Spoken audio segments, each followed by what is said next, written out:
I'm really curious what this scene evokes for you, if anything. Maybe it doesn't mean anything to you, but to me, well, there's a couple things associated with this. And I don't know, I'm just curious, before you listen to the rest of this, I'm curious what this says to you or what this might mean to you, or maybe nothing at all. I don't know.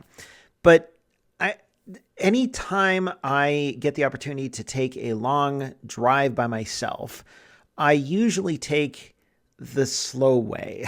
So I shot this when I drove to see family in Nebraska, and I made the trip solo. My wife and kids couldn't make it. So I took, I don't know if this means anything, but I took Highway 77 through Kansas instead of taking the much faster interstate through Wichita and then north to Salina and then to I-80. I took the slow way.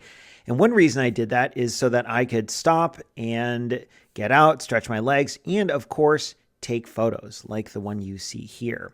I don't think I've photographed this windmill before, but I have taken pictures of other windmills along this route, and I always enjoy it. I think the windmill is this iconic symbol of the American prairie, and set against a backdrop of vast blue sky with clouds in the background. In this case, I was even fortunate enough to have that fence receding into the background.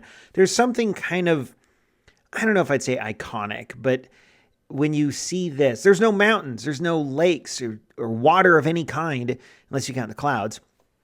It's just brown grass, endless prairie, and endless sky, and the fence, which recedes into the background, which adds its own human touch to this, because it provides this sense of place. This isn't just a random field. This is land that has been used by farmers to provide food for animals, people. Like, there's something to this land. There's like this salt of the earth quality to it that I really enjoy, that I don't think I've taken a photo quite like this before. I shot this at f8 using a pretty wide focal range, or focal length, not focal range.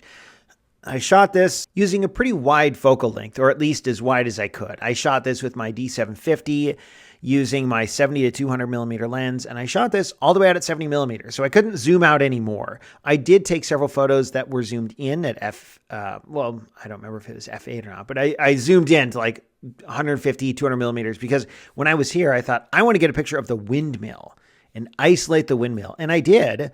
And I have one up on Flickr. You can go see it if you want.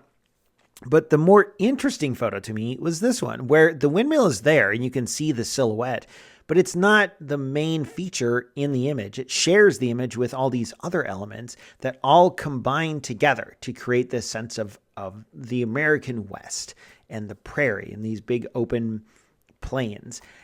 And so I really like how it turned out, even though my goal when I shot this was to get the windmill, and I zoomed way in on the windmill, but I actually like this a lot more. It kind of surprised me, and it gives me something to think about for the next time I make that solo drive with my camera, of what else can I do with windmills that I happen to see on the horizon, and how can I use those to capture a mood and a scene.